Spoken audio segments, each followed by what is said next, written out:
مزمور 4. سختیان موقع کمک خستن. پیل رهبر وسیکی سرودخانه هدایت کنی. داوود مزمور. سازنی امرکی سیمدریدی.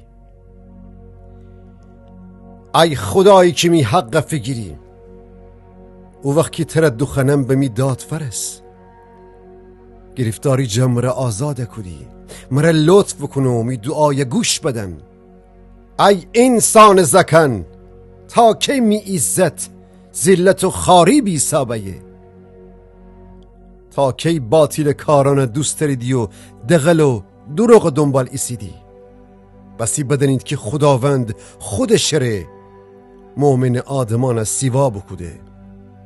وقتی هم که اون دخنم خداوند اشتبه. وقتی شما را قیز گیره گناه نکنید. وقتی خفتن دریدی شمی دیل درون فکر بکنید و ساکت بیسید. خورم قربانیان تقدیم بکنید، باز این خداوند توکل بکنید.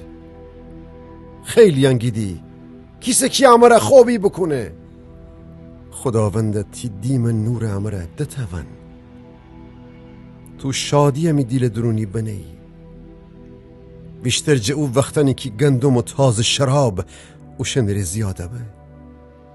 سلامتی امره خسم و واخه باشم، چون که فقط تو ای خداوند، ولی که من امنیت درون زندگی بکنم.